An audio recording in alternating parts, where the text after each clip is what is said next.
نداء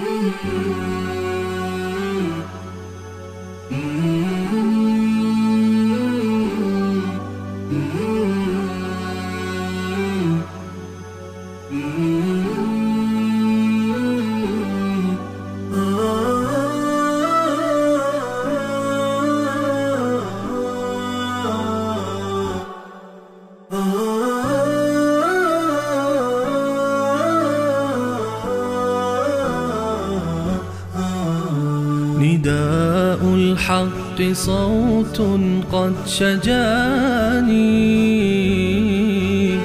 وبلغني الحقيقة والأماني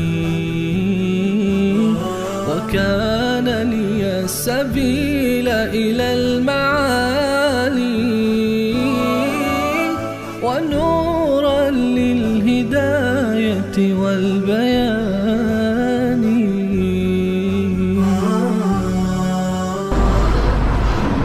أعوذ بالله من الشيطان الرجيم. بسم الله الرحمن الرحيم. قاف والقرآن المجيد بل عجبوا أن جاءهم منذر منهم فقال الكافرون هذا شيء عجيب أإذا متنا وكنا ترابا ذلك رجع بعيد. صدق الله العظيم. اللهم صل على سيدنا وشفينا محمد سبحانك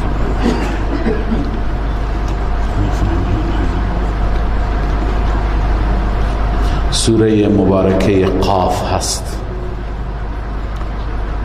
ابتدا مناسبت سوره با سوره های گذشته،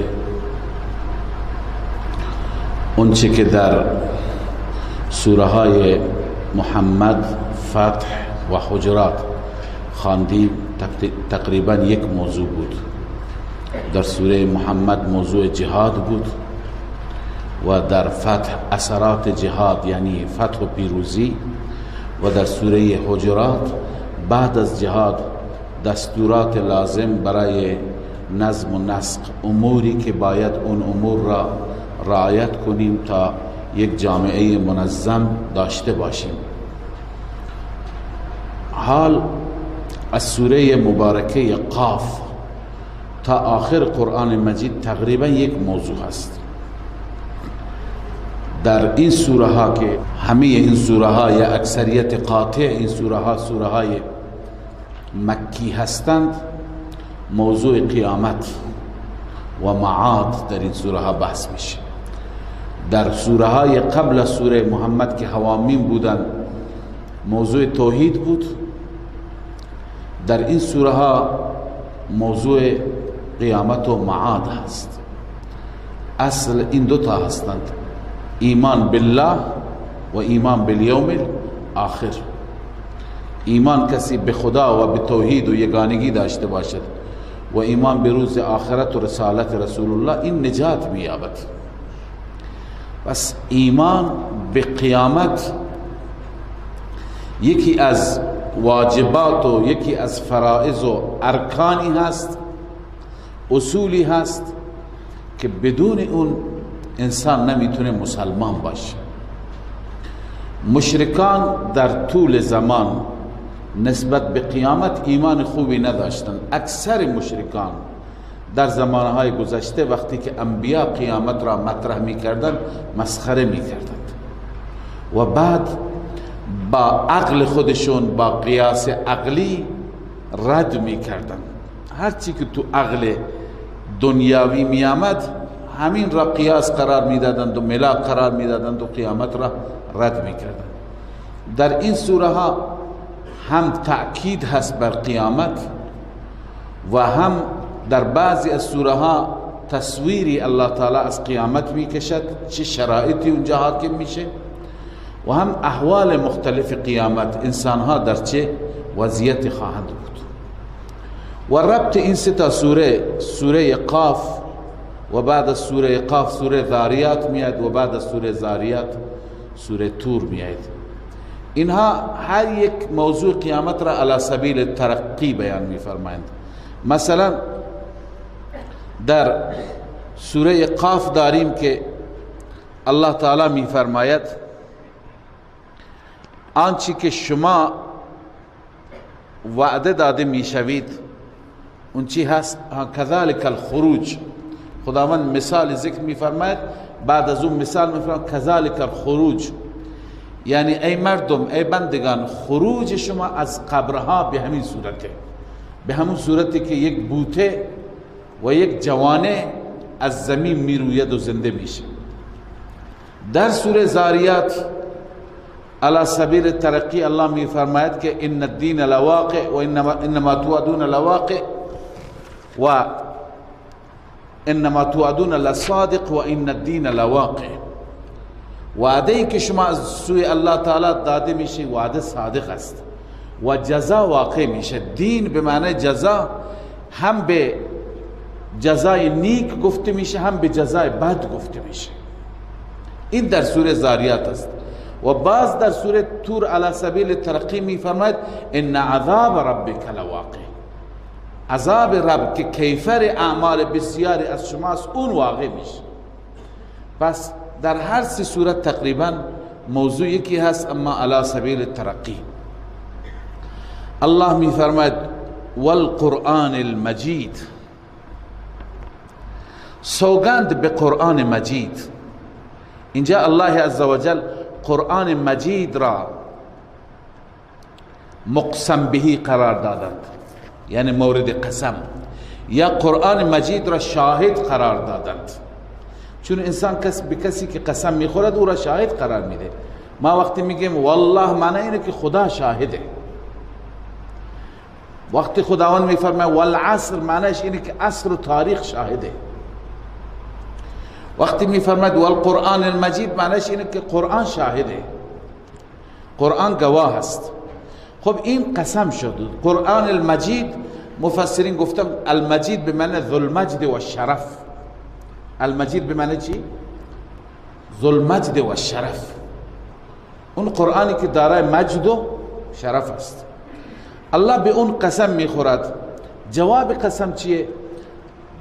علماء لغت یا مفسران هر یکی یک جوابی را که جوابی که خودتون از فحوای کلام بفهمید، از ما قبل و ما بعد، جوابی که شما خودتون استنباط کنید. مثلا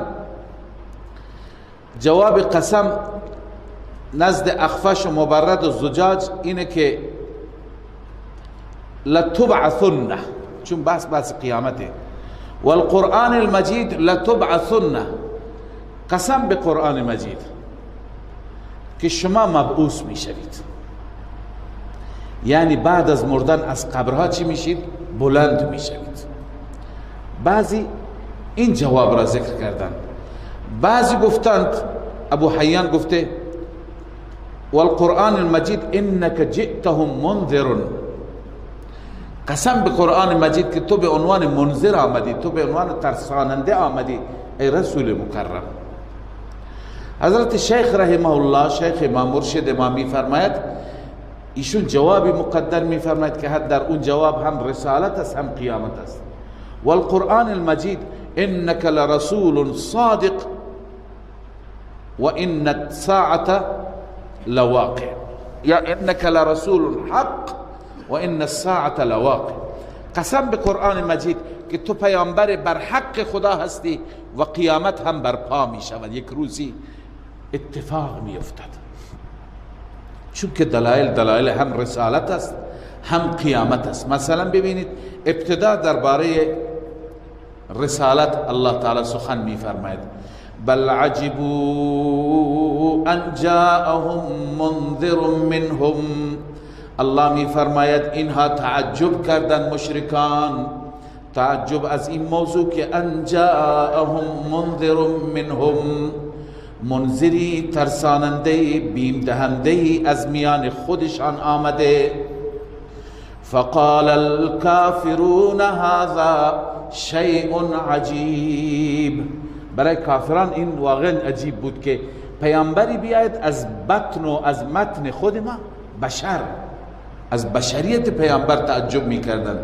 فقال الكافرون هذا شیء عجیب، کافران گفتن این چیز عجیبی هست که پیامبر از ما بیاید. پس یکی از تعجبات اونها بر پیامبر بود و تعجب دیگری اونها بر بعث بعد الموت بود، زنده شدن بعد از مرده ها. چرا از چی تعجب داشتن؟ اونها از این که اذا متنا و كنا ترابا، آنان می گفتن آیا هرگاه ما بمیریم و تبدیل بشیم به خاک، اذا متنا و كنا ترابا، آیا ما هرگاه بمیریم و تبدیل بشیم به خاک، ذلك رجع بعید، این بازگشت، راجع یعنی بازگشت، این بازگشت بعیده، ای بعید عن العقل، این از عقل بدور، اصلا تو عقل نمی گنجه که انسان تبدیل به خاک بشه، تبدیل به استخوان پوسیده بشه، دوباره زنده بشه. اونا از این چی تعجب داشتند، اینا بعید از عقل می دانستن. بنده عرض کردم انسان زمانی گمراه میشه که انسان بیاید مسائل دینی را، مسائل اخروی را بیاید با ترازوی عقل ترازو کند. ما باید با ترازوی شرع و ترازوی وحی ترازو کنیم، ولی اینها با عقل خودشان. لذا می گفتن ذالک رجع بعید، این بازگشت بدور از عقل. الله عز و جل جواب میده. الله می فرماید قد علمنا ما تنقص الارض منهم. چرا مشکله؟ چرا بعیده؟ ما میدانیم، یعنی من خدا میدانم ما تنقص الارض منهم، زمین چی کم میکند از اونها. یعنی الله عز و جل میفرماید وقتی که انسان میمیرد و جسدش را در خاک میگذارند و زمین این جسد را میخورد، ذرات این جسد تبدیل به خاک میشه، بعضی تبدیل به استخوان میشه، بعضی ها را بادها میبرند. اینها تمام ما میدانیم این ذره کجا رفت، اون ذره کجا رفت، چون الله عز و جل همه چیز را میداند. هیچ چیزی نیست که از علم خدا مخفی باشد. الله تعالی یه جای جالب میفرماید، همه جزئیات را ذکر میکنه. و ما تکون فی شأن، شما در هر کاری باشید، و ما تتلو منه من قرآن، شما مشغول تلاوت قرآن باشید، ولا تعملون من عمل، شما هیچ عملی انجام نمیدهید، الا كنا علیکم شهودا اذ تفیضون فیه، مگر ما اونجا حاضریم که شما چه کاری میکنی، شما وارد اون کار میشید. و ما یعزب عن ربک من مثقال ذره فی الارض ولا فی السماء، به اندازه یک ذره مثقال از پروردگار چیزی مخفی نیست، نه در زمین نه در آسمان. این ذره به کجا داره میره الله میدونه. ولا اصغر من ذلك ولا اکبر الا فی کتاب مبین، از این ذره کوچکتر یا از این ذره بزرگتر هر چی باشه در کتاب مبین، در علم الهی، در لوح محفوظه. لذا برای کسی مشکل باشد که علم داشته نباشد و قدرت داشته نباشد، که این هر دو را رب العالمین به وجه اکمل دارند، به صورت کامل دارند. لذا الله می فرماید قد علمنا ما تنقص الارض منهم، ما میدانیم که چه چیزی را کم میکند زمین از اینها، یعنی از اجساد اینها کم میشه و چی میشه؟ جذب زمین میشه. و عندنا کتاب حفیظ، نزد ما کتابی است که همه چیز را حفظ میکند، یعنی لوح محفوظ. ببینید کسی تعجب کند که نسبت به الله عزوجل و نسبت به قدرت الله عزوجل بیگانه باشد، ناآگاه باشد، ولی مسلمانی که اعتقاد دارد الله تعالی ذرات را میداند. همین الان که این جسم سالم را من و شما داریم. همین الان من و شما نمیدونیم این جسم از چه ذراتی تشکیل شده، الله میداند. من و شما وقتی که غذایی مصرف میکنیم، بنده همیشه این مثال را عرض میکنم تا یک مقدار ذهنها باز بشه و بدانیم این چیز از همکنون هست. وقتی که سفره را باز میکنیم و روی سفره غذاهای رنگارنگ را میبینیم، این غذاها از کجا آمدن؟ جسم ما از همین غذاها داره رشد میکنه، نشو و نما پیدا میکنه. این غذاها مگر از ذرات عالم نیستند؟ این برنج از یک گوشه دنیا آمده، گوشت از گوشه دیگر دنیا آمده، گندمی که نان درست شده از کجا آمده؟ این عرض کنم میوهی که شما مصرف میکنید، هر میوهی از یک شهر و از یک استان و یک کشور آمده. این دوایی که شما استفاده میکنید و این دوا زخم شما را التیام میبخشد، مریضی داخلی را التیام میبخشد، این دوا سبب رشد بدن میشه. این دوا خدا میدونه از کدوم جنگل های آفریقا بوته گرفته شده و دوا درست شده. یعنی همین جسمی که الان من و شما داریم پرورش میدیم، که در واقع رب من و شما پرورش میده، همین جسمی که داریم هی بزرگش میکنیم، هی چاق و چلهش میکنیم، این جسم، ذرات این جسم از گوشه گوشه دنیا هست یا نیست؟ الله یه چیز را از یک گوشه دنیا برای ما انتخاب کرده. یه روز سفره نگاه کردیم، سبحان الله، برنجی بود از پاکستان، آب اناری بود گفتند از قندهار افغانستان آمده، موز هست گفته این مال لبنان هست، نمیدونم گوشتش از کجا. هر چیزی شما مطالعه بکنید از کجا دنیا آمده. همین الان این جسم من شما متشکل شده از ذراتی که از تمام این عالم اون داره جمع میشه. پس وقتی که این دوباره پودر بشه، دوباره این ذرات پخش بشه، مثل بعضی از ادیانی که میگیرند این جسم را میسوزانند، خاکستر میکنند، تو دریا پخش میکنند، اون ذرات را رب میدوند، من و تو نمیدونیم. من و شما مشکل ما این هست، اینها این بدبخت هایی، من و شما را الله عزوجل ایمان و یقین کامل بده. این بدبخت هایی که اینطور قیاس میکنند، مشکلشون اینه که علم الله را به علم خود قیاس میکنند، قدرت الله را به قدرت خود قیاس میکنند. من که ناتوانم، نه علمی دارم نه توانی دارم، ولی الله عزوجل، الله اینجا داره میگه قد علمنا ما تنقص الارض منه، هر چه زمین کم میکنن ما میدانیم. و عندنا کتاب حفیظ، نزد ما کتابی هست که همه چیز را حفظ میکنن، همه چیز تو اون ثبت و ضبط میشه. بل کذبوا بالحق لما جاءهم، الله میفرماید اینها بلکه تکذیب کردن حق را، حق یعنی قرآن، حق یعنی رسول الله، حق را تکذیب کردن لما جاءهم، وقتی که حق پیش آنان آمد. فهم فی امر مریج، آنها در یک امر چی هستن؟ مریج. مریج دو معنی داره. مریج یعنی مضطرب، اینا خودشون الان پریشان مضطربند، نمیدونن قیامت هست یا نیست، هی تردد دارند.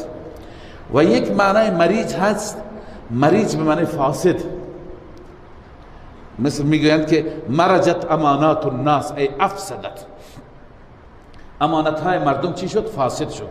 لذا الله میفرماید که فهم فی امر مریج، اینها در امر مریج هستند. و بعضی گفتن مریج ملتبس، مختلط، خلط، غاطی شده، یعنی اینا غاطی کردند. یک بار میگن که قیامتی نیست، یک بار میگن اگر باشد، شک دارند.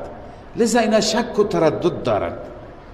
حال الله عزوجل برای اثبات قیامت مثال بیان میفرماید که از این مثال کسی که عقلی داشته باشد، درک درستی داشته باشد و روی این مثال تمرکز بکند، فکر بکند، او میتونه که از این مثال اون نتیجه که قرآن میگه اون نتیجه را داشته باشد.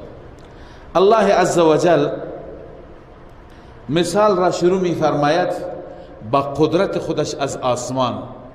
اول شما آسمان را نگاه کنید، اونجا آسمان یکی از مظاهر قدرت رب العالمین است. چه آسمانی، چگونه منظم، چقدر بزرگ، چقدر وسیع، چقدر بلند آفریده. این کاری کی میتونه باشه؟ کاری هیچ یک از مخلوقات حتی نمیتونن که کامل ببینند.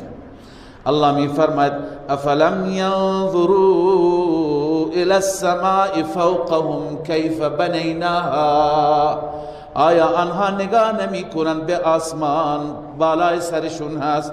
کیف بنیناها، ما چگونه این آسمان را بنا کردیم، و زیناها، و چگونه این آسمان را ما مزین و آراسته کردیم، و ما لها من فروج، برای این آسمان هیچ شکافی، هیچ پاریدگی شما نمی بینید. پاره نیست، سالمه، شکاف ندارد. شما نمی بینید این آسمان را با این عظمت. خب یک قدرت معمولی نمیتونه درست بکنه. خدمت شما قبلا عرض کردم که الله عزوجل وقتی که برای اثبات قیامت در قرآن مجید دلائل بیان می‌فرماید، سه نوع دلائل بیان می‌فرماید. یکی این که از مخلوقات بزرگ مثال میزنه و قدرت خودش را ثابت میکنه. مثلا میگه آسمان را نگاه کن، آسمان را با این وسعت، با این عظمت، با این بزرگی الله پیدا کرده، انسان را نمیتونه پیدا کنه؟ اانتم اشد خلقا ام السماء، آیا خلق شما مشکل تر است یا خلق آسمان؟ بناها رفع سمكها فسواها و اغطش لیلها و اخرج ضحاها. ببینید چه نظام عجیبی الله درست کرده. آسمان با این وسعت مثل خیمه بر شما گذاشته و سقفش را بلند کرده. تو این آسمان الله عزوجل ستاره ها گذاشته، خورشید گذاشته، اغطش لیلها. لذا وقتی که به این بزرگی مخلوقی را میتونه بیان درست کنه، شما را به طریق اولا میتونه درست کنه. مثال دومی که الله عزوجل تو قرآن بیان میفرماید، این سه مثال را یاد کنید، اینها همیشه دلائل اثبات قیامت هستند. مثال دومی که الله بیان میفرماید شما همه چیز را با عقل نگاه میکنید که شما دوباره بمیرید از زمین چطور دوباره زنده میشید. خب شما همین هم مگه با عقل جور در میاد که یک قطره، یک نطفه، این نطفه یک نطفه بیجانی است، چطور از این یک انسان سمیع و بصیر و بلبل زبان و چالاک و دارای همه کمالات از این نطفه درست میشه؟ الله تعالی میفرماید که هل اتى على الانسان حين من الدهر لم يكن شيئا مذكورا.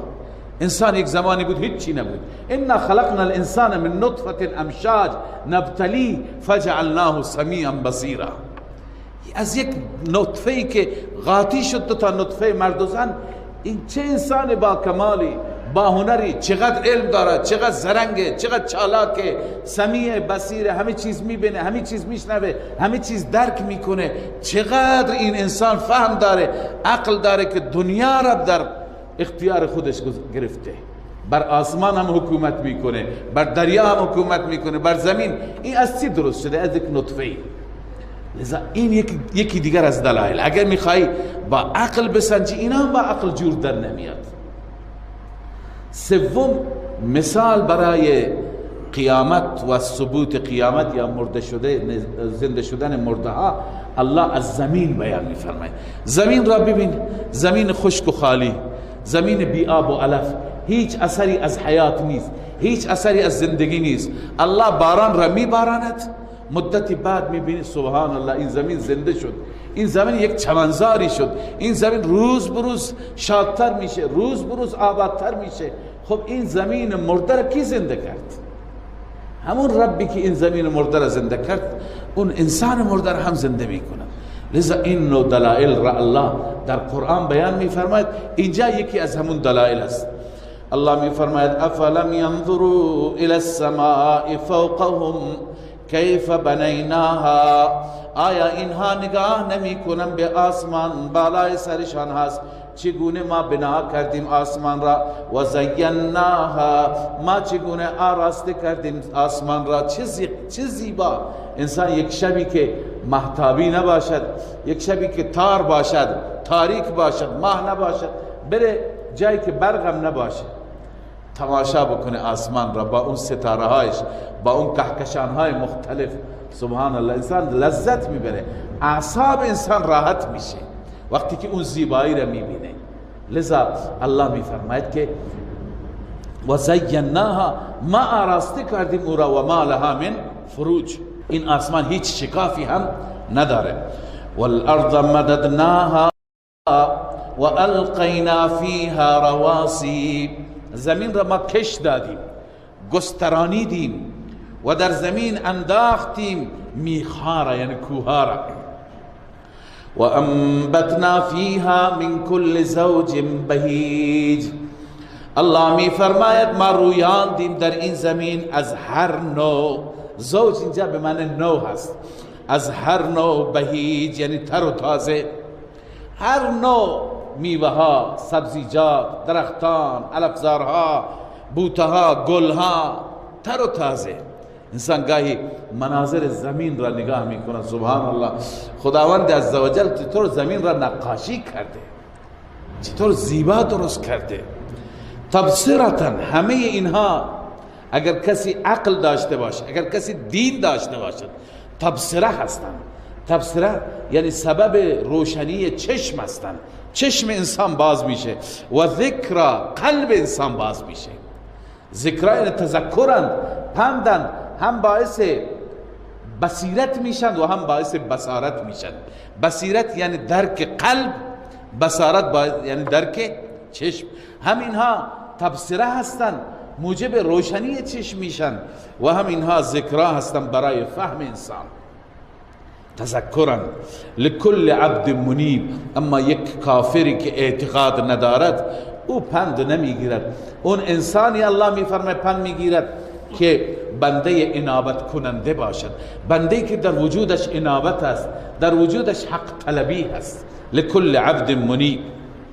ادامه دلائل الله میفرماید و نزلنا من السماء ماء، ما از آسمان آب نازل کردیم مبارکا، این آب بابرکتی هست. سبحان الله، آبی که از آسمان میآید واقعا بابرکته. چند لیتر میاد؟ چند هزار لیتر میاد؟ این حسابش را الله عزوجل میدونه. اینجا روی زمین وقتی که آبها را مصرف میکنیم، حکومت ها و ادارات و وزارت خانه ها پریشان میشند، هی توصیه میکنم مصرف را پایین بیارید. اینقدر میلیون لیتر در روز مصرف میشه، همش حساب، همه کتابه. ولی چقدر الله آب نازل کرد کسی میدوند؟ معلوم نیسته. قطراتش میلیاردها میلیارد قطرات که اینها روی هم جمع میشه، چقدر میشه. لذا الله میفرماید آب بابرکتی است، اما به وسیله این آب چه میشه؟ فانبتنا به جنات و حب الحصید، ما می رویاندیم به وسیله این آبها باغات را، و حب الحصید و دانه دروشده. بعد از مدتی شما گندم دیمه تون، جو را، برنج را، اینا را چکار میکنید؟ درو میکنید. یک دانه و حبوباتی به دست شما میرسد که حصید هست، درو شده هست. و نخل باسقات، و همچنین نخل خرما و درخت خرما که باسقات قد بلند است، لها طلع نضید، برای اون نخل خرما میبینی که خوشه هست ته به ته. چطور خرماها زیبا روی هم چیده شدند، اصلا فکر میکنی که کسی آمده اینها را با دست اینطور منظم و مرتب چیده و کنار هم چسب زده. لذا الله اینا به صورت طبیعی خود به خودم اینطور در میاند. این نظم، این زیبایی که انسان از تماشایشون لذت میبرد. لذا الله میفرماید خوشه ته به ته دارد. رزقا للعباد، اینا همه برای چی است؟ این آب را ما انتظام کردیم برای رزق بندگان. و احیینا به بلدة میتا، الله میفرماید به وسیله این ما زنده میکنیم شهر مرده ای را. حکمت انزال دوم چیه؟ شهری که مرده هست، الله عزوجل اون شهر مرده را به وسیله همین آب زنده می کند. خب این خودش یک نمونه شد برای زنده شدن. یک زمینی بود، یک بیابانی بود، یک شهری بود، هیچ اثری از آبادی نبود، خشک، سیاه سوخته، زمین ته رفته. اما بعد از اینکه باران میاد این شهر چطور زنده میشه، چقدر زیبا و دیدنی میشه. الله میفرماید کذالک الخروج. این موضوع محوری و مدعای سوره همینه. کذالک الخروج، بندگان خروج شما از قبر همینطوره. یعنی همونطور که میبینید از این شهر مرده چطور ها تمام زمین زنده میشه و هر چی از زمین بیرون میاد. شما هم یک روزی که اسرافیل سور را میدمد، در بعضی روایت ها آمده اونجا هم باران میبارد. در اون روزی که سور دمیده میشه الله عزوجل بارانی هم میبارند. به سبب همون باران تمام مرده ها زنده میشند و از قبرها بیرون میشند. لذا الله میفرماید این دلیل اثبات قیامت است. اما ببینیم کسانی که تکذیب کردند، کسانی که نپذیرفتند، اونها نتیجهشون چی شد؟ الله میفرماید کذبت قبلهم قوم نوح و اصحاب الرس و ثمود. قبل از این قریش مکه تکذیب کرد. چه کسانی تکذیب کردند؟ باور نکردند، تکذیب کردند. قوم نوح تکذیب کرد و اصحاب الرس و صاحبان چاه تکذیب کردند. رس میگویند چاه را. در رابطه با اصحاب الرس بیشتر از این در قرآن مجید نیامده و بعضی از مفسرین چیزهای نوشتند. بعضی نوشتند که اصحاب الرس اینها کسانی بودند یه جای چاهی داشتند، اونجا زندگی میکردند. خداوند در یکی از سرزمین های شام خداوند عزوجل پیغمبری برای اینها فرستاد به نام حضرت حنظله بن صفوان. حنظله بن صفوان اینها را تبلیغ کرد، اینها قبول نکردند، انکار کردند، بر اونها عذاب آمد. لذا الله اینجا نمونه عذاب ذکر میفرماید.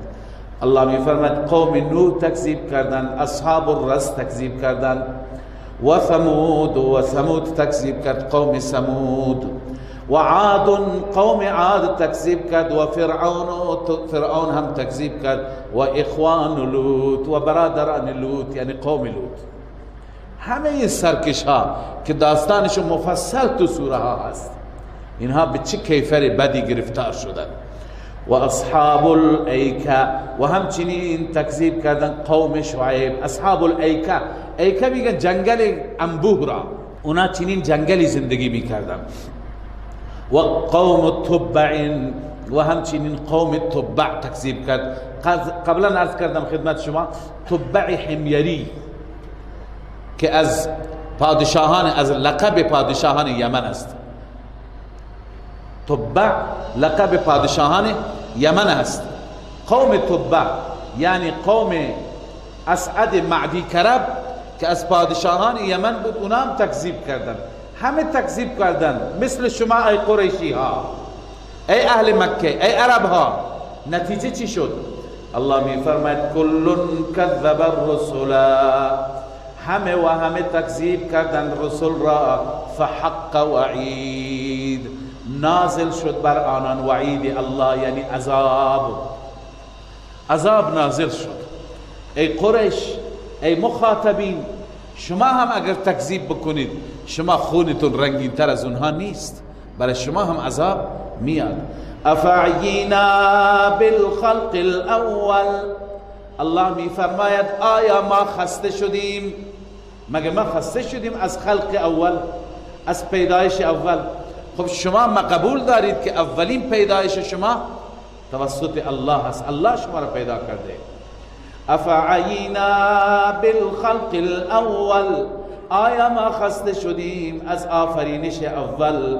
الله می فرماید بل هم فی لبس من خلق جدید، اینها درباره پیدایش اول ما هیچ شکی ندارند. شک اینها در رابطه با خلق جدید است. بل هم فی لبس یعنی در اختلاطند، اینها قاطی کردند، پریشانند، مضطربند. از خلق جدید نمیدونن چی کار بکنند.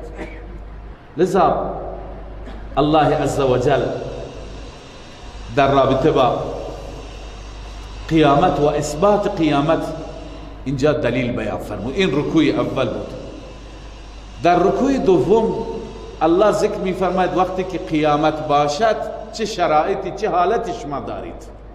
اونجا وقتی که پیش خدا بیایید، اول الله عزوجل قبل از قیامت و قبل از موت اون احوال را بیان می فرماید و بعد از اون احوال بعد از موت.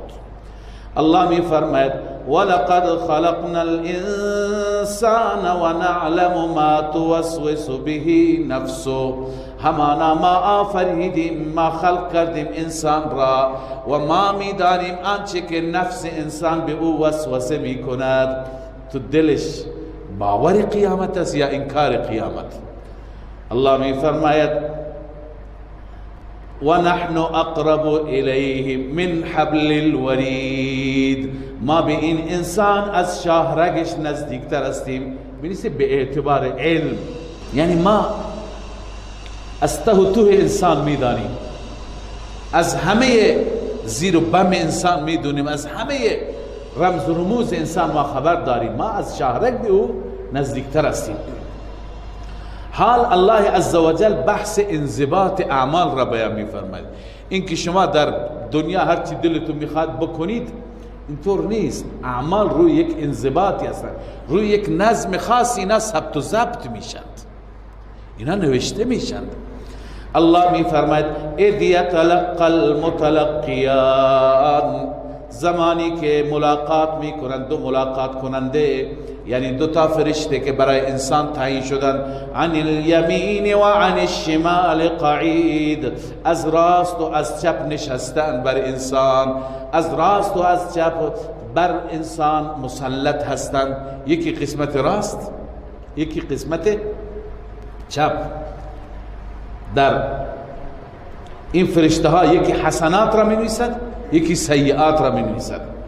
ما یلفظ من قول، انضباط اقوال، هر کاری بکنی هم ثبت میشه، هم هر قولی بگی هم ثبت میشه، شوخی باشه جدی باشه همه چیز را می نویسن. ما یلفظ من قول، الله می فرماید هیچ قولی انسان نمی اندازد، یعنی هیچ قولی تلفظ نمی کند، الا لدیه رقیب عتید، مگر نزد او نگهبانی هست آماده باش. نگهبان آماده باشه. چی میگه؟ داره امر به معروف میکنه مینویسه، داره غیبت میکنه مینویسه، داره بهتان میگه، دشنام میده، هر چی میکنه، قرآن میخوانه، هر چی انسان انجام میده و مینویسه. سبحان الله میگه هم مینویسه، کلمه شرکیه میگه هم مینویسه. لذا الله میفرماید ما یلفظ من قول الا لدیه رقیب عتید، هیچ قولی از زبانش خارج نمی کند، از دهانش نمی اندازد، مگر نزد او یک نگهبان آماده باش هست. عتید یعنی آماده باش. و جاءت سکرة الموت بالحق، حال بعد از این که انسان همه اقوالش، اعمالش، الفاظش نوشته میشه، آخر انسان میمیرد، نه؟ حال میرسیم به مقدمه وقوع قیامت. و جاءت سکرة الموت بالحق، ای انسان حال فرا رسید، آمد سختی موت به حق آمد. سختی موتی که هر یکی میگریخت، هر یکی فرار میکرد. هی مریض میشدی دکتر میرفتی که یک وقتی نمیرم، هی خودت را چک میکردی، آزمایش میگرفتی، قلبت را، عرض کنم که قندت را، بقیه فشارت را. الان آخر یک روزی میاد هر چی فرار میکنی. الله میفرماید ذالک ما کنت منه تحید، این اون چیزی است که ای انسان از این فرار میکردی. منه تحید، از این فرار میکردی، تدبیر میکردی، برنامه‌ریزی میکردی که من کشته نشم، من یه وقتی موت بر من نیاد. پادشاه بودی، بزرگ بودی، تیم پزشکان و متخصصان داشتی، شب و روز چکت میکردن، اما آخر آمد. آخر میاد نه. ذالک ما کنت منه تحید و نفخ فی الصور. این که میگذرد، مرگ میاد، آخر یک روزی میاد که سور هم دمیده میشه. سور دمیده میشه، منظور از این سور نفخه اولا نیست، نفخه ثانیه هست. انسان میمیرد، چون بحث موت انسان آمد، انسان مرد، بعد از مرگ چیه؟ دمیدن سور. الله چون از قیامت بحث میفرمه، از عالم برزخ و قبر که اونجا چه خبر است، از اون بحثی نیست، اونجا در آیات دیگه بحث است. الله میفرماید و نفخ فی الصور، بنویسه نفخه ثانیه، سور دمیده میشه. ذالک یوم الوعید، گفته میشه ای انسان این روز روز وعید است. انسان به محض اینکه سور دمیده بشه همه از قبرها بلند میشن، همه قیام میکنند، به قول دبستانی ها همه برپا، همه بعد از اینکه بلند بشند. الله میفرماید و جاءت كل نفس معها سائق و شهید. هر نفسی میآید همراه هر نفس دو تا فرشته، هر انسان دو تا فرشته با خودش همراه داره. یکی سائق است، یکی سائق است یعنی انسان را راهنمایی میکنه بفرما بیا، و یکی دیگه به عنوان گواه است، اون میاد میخواد بیاد گواهی بده که تو چی کردی تو دنیا. سائق و شهید. علامه آلوسی اینجا روایت نقل کرده فی حدیث اخرجه ابو نعیم فی الحلیه عن جابر مرفوعا، از جابر رضی الله تعالی عنه که ایشون از رسول الله نقل کرده، تصریح بان ملک الحسنات و ملک السیئات، اینها همین دو تا فرشته حسنات و سیئات هستند. دو تا فرشته که تو دنیا با انسان همراه بودن، احدهما سائق والآخر شهید. یکی اونجا میشه سائق، انسان را سوق میده، انسان را راهنمایی میکنه، دیگری همون گواه هست، به عنوان گواه و به عنوان شاهد همراه میشه. لذا الله میفرماید که به این انسان گفته میشه بیا به میدان حشر. و جاءت كل نفس معها، می آید هر نفسی همراه با او در میدان قیامت و در میدان محشر. سائق و شهید، دو نفر هستند، دو تا فرشته، یکی سائق و راهنما هست که انسان را سوق میده و دومی گواه هست. لقد كنت فی غفلت من هذا، این جمله به مجرمین گفته میشه به عنوان تذلیل مجرمین. الله می فرماید ای مجرم، همانا تو در غفلت بودی از این قیامت، تو بی خبر بودی، هیچ وقت به فکر این قیامت نبودی. فکشفنا عنک غطاءک، الله می فرماید ما دور می کنیم از تو پرده چشم را. در این دنیا پرده چشم ما داشتیم، واقعیت را نمی دیدیم، اونجا واقعیت را می بینیم. پرده چشم را دور می کنیم. فبصرک اليوم حدید، چشم تو امروز بسیار تیزبین است، خیلی تیزبین. اونجا همه چیز را می بینی، بهشت را هم می بینی، جهنم را هم می بینی، محشر را می بینی، صراط را می بینی، اون چی که در قرآن و سنت اینجا گفته شده اونجا همه را مشاهده می کنی. وقال قرینه هذا ما لدی عتید. انسان دو تا قرین داره، قرین به معنی همراه، همدم، رفیق.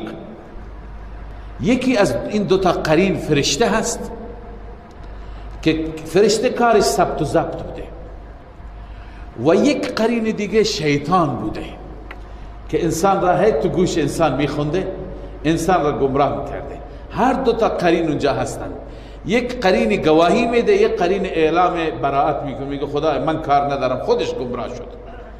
هر دو قرین هستن. این اولین قرین فرشته هست. و قال قرینه هذا ما لدی عتید، میگوید همراه او این آن چیزی که نزد من آماده هست. خدایا هر چی که نوشتم آماده هست، پروندهش، اینم پرونده را تحویل میداد.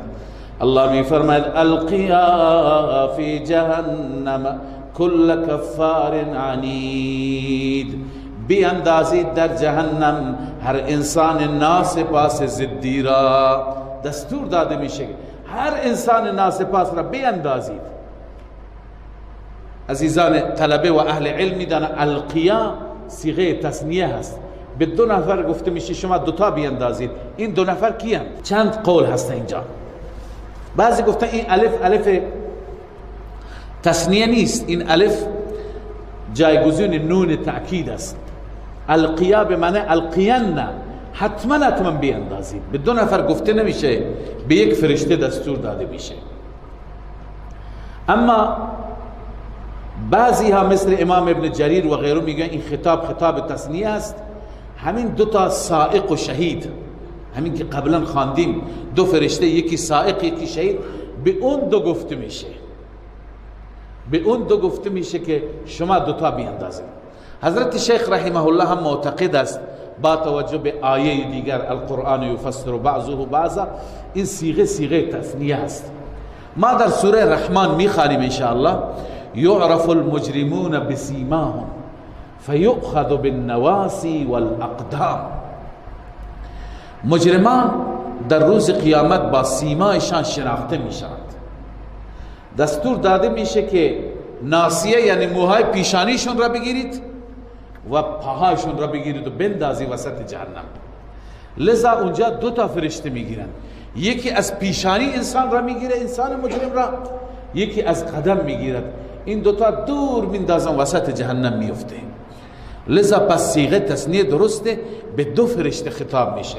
الله میفرماید القیا، بیاندازی شما هر دو فرشته، فی جهنم، در جهنم، کل کفار عنید، هر انسان ناسپاس ضدی را بیاندازید، مناع للخیر، اون انسانی که جلوی خیر میگرفت. مناع جمع مبالغه مانع است، مانع خیر بود. معتد مریب، اون انسان متجاوز و شکاک، متجاوز از حد گذشته بود، یعنی شرک میکرد، شکاک درباره قیامت شک داشت. الذي جعل مع الله الها آخر، اون انسانی که همراه با الله معبود دیگر را می پرستید. در کنار الله می گفت خدای دیگر هم هست. فالقیاه فی العذاب الشدید، الله دستور میده که این انسان را بیندازید در عذاب شدید. وقتی که این انسان را در جهنم میاندازند، اون شیطانی که او را گمراه کرده، قرین دوم، اون شیطان به لرزه میفته، اون برای خودش میترسه. اون چی میگه؟ قال قرینه ربنا ما اطغیته، قرینش میگه، همراهش از شیطان میگه پروردگار من این را گمراه نکردم، ما اطغیته، من این گمراه نکردم، ولكن کان فی ضلال بعید، این خودش در گمراهی بدور از حق بود، خودش گمراه بود، من فقط راهنمایی میکردم، خودش میرفت به طرف ضلالت. الله اونجا دستور میده قال لا تختصموا لدی، در محضر من با هم بحث نکنید، با هم جدل نکنید، با هم مباحثه نکنید. وقد قدمت الیکم بالوعید، من قبل از این برای شما پیغام فرستاده بودم. قدمت الیکم، تقدیم کرده بودم، وعید را، ترس را، شما را تهدید کرده بودم، وعید فرستاده بودم. که خدا چی گفته بود؟ لأملأن جهنم من الجنة والناس اجمعین، من جهنم را از جن و انسان پر میکنم. لذا تو ای جن هم بحث نکن، تو ای انس هم بحث نکن، شما با هم دیگه الان درگیر نشید، من همه شما را تو جهنم میتازم. معنیش اینه ما یبدل القول لدی، قولی که من فیصله کردم که جهنم را از وجود شما مجرمین پر میکنم، از وجود شما مشرکین پر میکنم، اون قول نزد من تبدیل نمیشه. و ما انا بظلام للعبید، منظور از این قول همون القیا فی جهنم هست، بیاندازید در جهنم، همون قول. لذا من ظلم کننده نیستم برای بندگانم، من ذره ظلم نمی کنم. خود شما بر خود ظلم کردید. غفلت کردید، معصیت کردید، شرک کردید، راه خرافات را خلاف قرآن را بردید، لذا الان بحث نکنید. خب بعد از اینکه الله عزوجل در رابطه با احوال میدان حشر و اینکه این انسان به جهنم انداخته میشه بیان فرمود، حال بازم تخویف اخروی از احوال خود جهنم چه شرایطی دارد، چه وضعیتی دارد. الله می فرماید یوم نقول لجهنم هل امتلأت، روزی که ما میگوییم به جهنم ای جهنم آیا تو پر شدی؟ جهنم قانع نیست. و تقول هل من مزید، جهنم میگوید آیا بیشتر از این هم هست پروردگارا؟ یعنی من میخوام، هنوزم میخوام. جهنم میغرد، غرش میزند و مجرم میخواد، میگه هنوز من تشنه مجرمان هستم. مجرمان تو جهنم انداخته میشن، آخر مجرمان تمام میشن. در حدیث شریف آمده الله عزوجل به خاطر اینکه اون جوشش جهنم تمام نمیشه، اونطور که لایق به شأن الله عزوجل است، در حدیث میں الله ساق مبارک و پای مبارک میزنه تو جهنم که جهنم آرامش بگیره. لذا جهنم به این راحتی دست بردار از انسان ها نیست. این آیه همینه میگه یوم نقول لجهنم، روزی که ما میگوییم به جهنم هل امتلأت، ای جهنم آیا تو پر شدی؟ و تقول هل من مزید، میگه من میطلبم بازم بیشتر از این. استفهام طلبی هست نه؟ و ازلفت الجنة للمتقین غیر بعید. الله اینجا بعد از تخویف تبشیر بیان میفرماید، بشارت، مجده. فقط ترس و بیم نیست قرآن، فقط ناامیدی نیست، امید هم هست. اما امید برای چه کسانی؟ کسانی که ببینی این صفات را دارند، این صفات را در وجود من احیا بکنی. الله می فرماید و ازلفت الجنه، نزدیک قرار داده می شود بهشت، للمتقین، برای متقیان. معلوم میشه که بهشت جای اهل تقواست، بهشت مال خدا ترسان است. کسانی که از رب می ترسند از معاصی فاصله می گیرند. غیر بعید، الله می فرماید دور نیست اون بهشت، نزدیکه، به زحمت نمی افتی تا اونجا برید. هذا ما توعدون، به آنان گفته میشه ای بهشتیان این اون چیزی هست که شما وعده داده شدید در دنیا، وعده داده میشوید. لکل اواب حفیظ، برای هر انسان اواب حفیظ، هر انسانی که اواب باشد و حفیظ باشد. معنی لفظی اواب از اوب است، اوب به معنی رجوع کننده، حفیظ هم به معنی حفاظت کننده.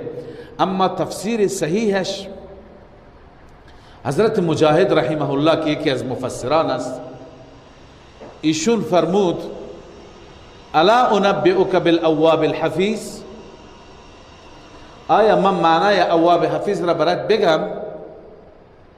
بعد خودشون فرمود هو الرجل یذکر ذنبه اذا خلا، اواب حفیظ همون مردی را میگویند که وقتی تنها میشه گناه خودش را یاد میکند. وقتی در تنهایی میره چیکار میکنه؟ گناه خودش را یاد میکند. فیستغفر الله منه، از الله آمرزش میطلبد به سبب از اون گناه.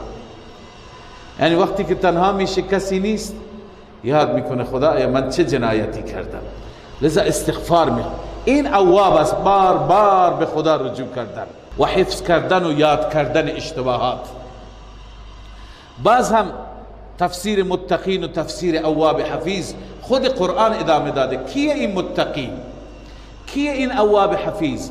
الله می فرماید من خشی الرحمن بالغیب، اون انسانی هست که از رحمان می ترسد. از الله میترسد، بالغیب الله را ندیده و میترسد. و جاء بقلب منیب، اون انسانی که به دربار الله می آید با قلب منیب می آید. قلبی که در اون قلب انابت است، قلبی که در اون قلب ضد نیست، اناد نیست. انابت ضد اناد است. قلبی که در اون قلب حق طلبی هست. لذا الله به این افراد میگوید، به همین انسانهای متقی، انسانهای با تقوا و خدا ترس، الله میفرماید ادخلوها بسلام، وارد اون بهشت من بشوید ای انسانها با سلامتی. ذالک یوم الخلود، این روز روز خلود است، روز همیشگی است. برای 2-3 سال نیست، برای 10 سال و 20 سال نیست، همیشه و همیشه. لهم ما یشاءون فیها، برای اونها در اون بهشت هست هر چی که بخواهند، هر چی که طلب بکنند. اما رب العالمین میفرماید ولدینا مزید، نزد ما بیشترم هست. یعنی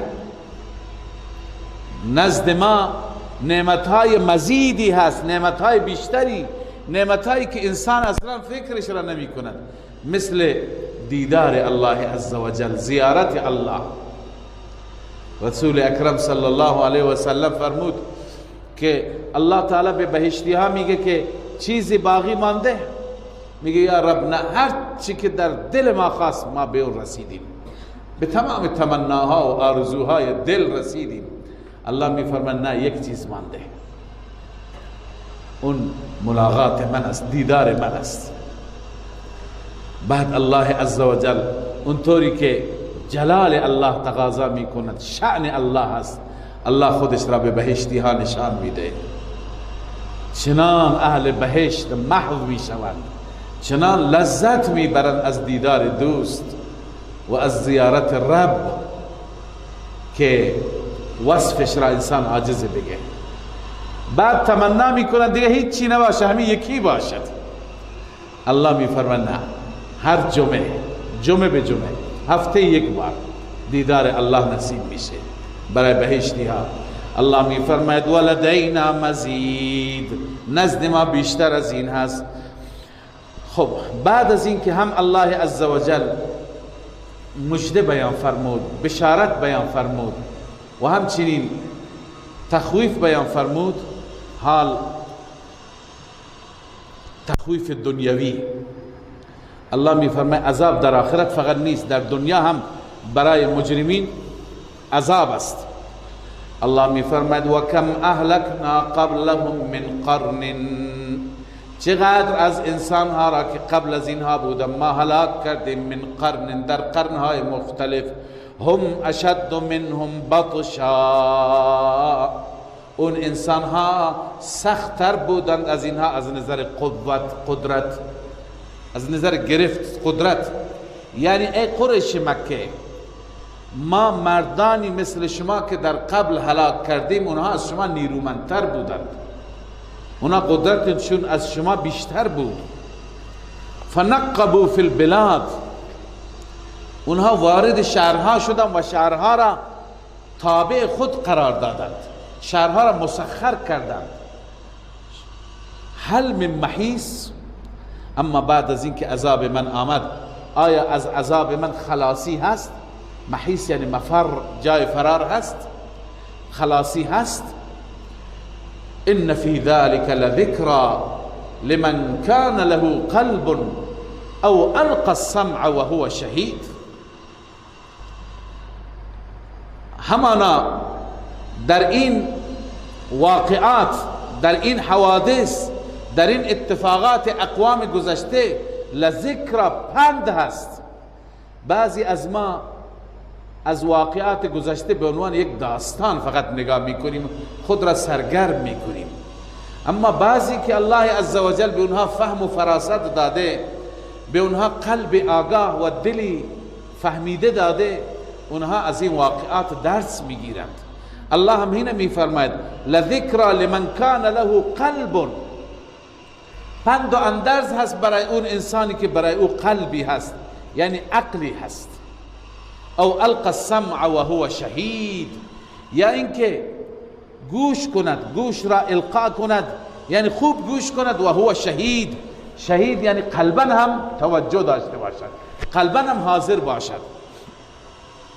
بعد از اینکه الله عزوجل هم تخویف دنیوی بیان فرمود و هم تخویف اخروی، حال دلیل دیگری، دلیل عقلی دیگری برای ثبوت قیامت از دلایلی که قبلا گفتیم تو این سوره ها اثبات قیامت است. الله می فرماید ولقد خلقنا السماوات والارض، همانا ما آفریدیم آسمان ها و زمین را، و ما بینهما فی 6 ایام، و آنچه که در میان اینها بود در ظرف 6 روز. و ما مسنا من لغوب، به ما هیچ نوع خستگی نرسید. ما از پیدایش زمین و آسمان خسته نشدیم. از پیدایش این انسان خسته میشیم؟ معنیش اینه که برای ما آسان است. اما در اینجا تسلی برای رسول الله است. ای پیامبر ما تو صبر کن. اگر اینها یاوه‌گویی میکنن، اگر اینها مسخره میکنن، اگر اینها اذیت میکنن، تو صبر کن و در کنار صبر عمل کن. چه اعمالی انجام بده؟ نماز بخوان، امور مصلحه. فاصبر على ما یقولون، اولین چیز صبر کن بر آنچه که آنها میگویند. و سبح بحمد ربك قبل طلوع الشمس و قبل الغروب. و تسبیح و حمد رب را بگو، یعنی نماز بخوان. بعضی گفتن مراد نماز است. قبل طلوع الشمس، قبل از طلوع خورشید. قبل از طلوع خورشید چی نمازی هست؟ نماز صبح، فجر. و قبل الغروب، قبل از نماز قبل از غروب خورشید چیه؟ هم عصر هم قبل از اون ظهر است.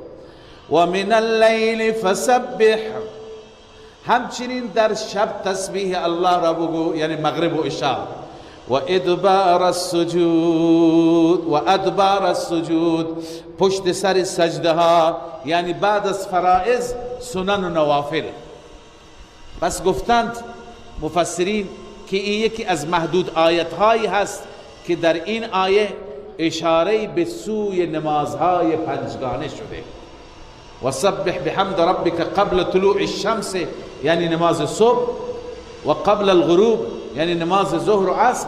و من اللیل، شب، یعنی نماز مغرب و عشاء.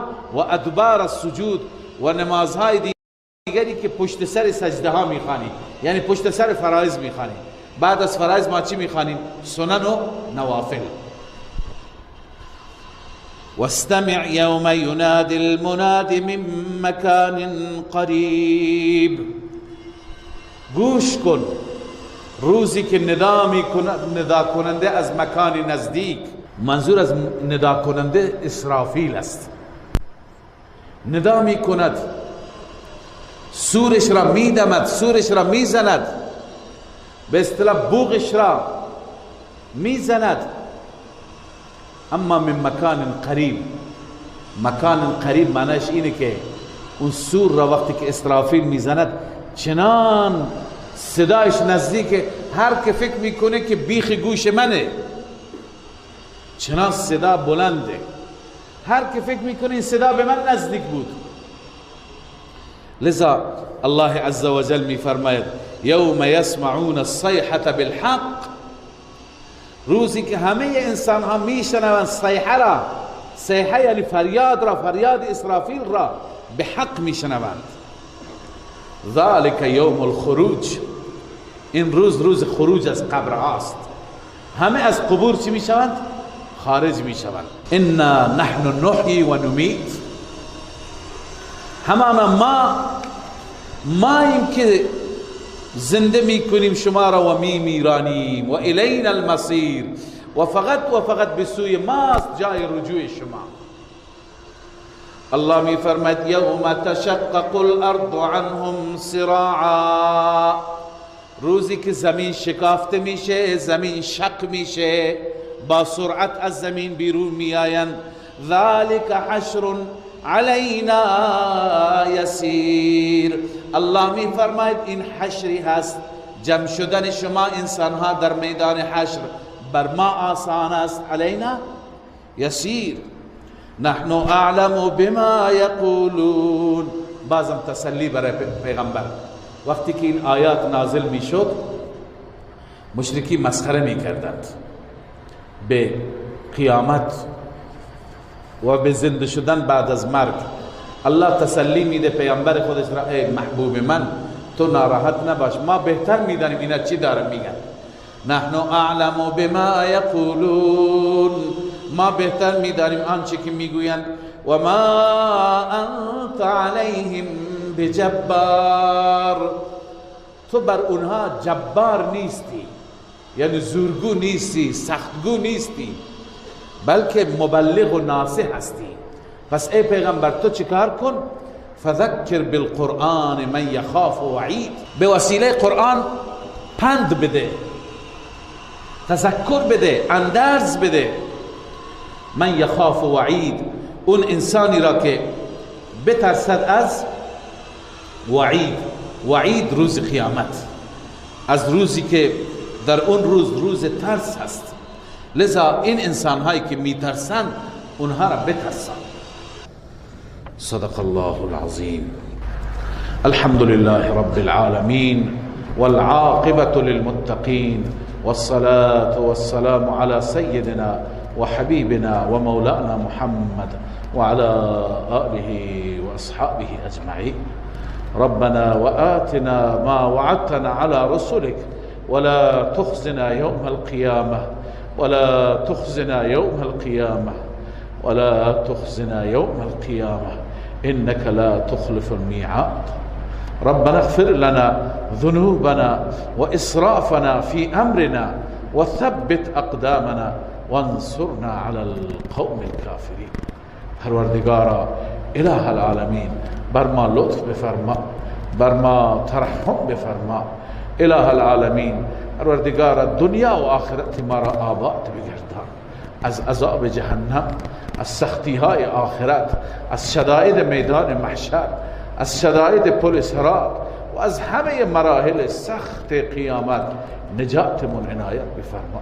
پروردگارا دنیا و آخرت ما را آباد بگردان. پروردگارا دنیا و آخرت ما را آباد بگردان. ما را جز اهل سعادت بگردان، ما را جز اهل نجات بگردان. پروردگارا ما را از سختی ها و از شدائد و از مشکلات و از رسوایی دنیا و آخرت حفاظت بفرما، نجات بده. پروردگارا بر ما لطف بفرما، بر ما کرم بفرما، به ما توفیق بده از این آیات زیبایت که سراپا نور هستند، سراسر هدایت و روشنی هستند. به ما توفیق بده زندگی خودمون را با این آیات روشن بکنیم. به ما توفیق بده که ما مسیر درست را با این آیات بپیماییم. مولا به ما استقامت در دین نصیب بفرما، به ما ایمان کامل و دین کامل، رزق حلال و دنیای صالح نصیب بفرما. از ما راضی و خوشنود باش مولا و همیشه در راه رضایت ما را زنده بدار. اله العالمین خاتمه ما را با ایمان بگردان، آخرت ما را آباد بگردان. گذشتگان ما را به ویژه پدران و مادران ما را مغفرت بفرما و اله العالمین بقیه مشکلات مسلمین را حل بفرما. ربنا تقبل منا انك انت السميع العليم وتب علينا انك انت التواب الرحيم. آمين برحمتك.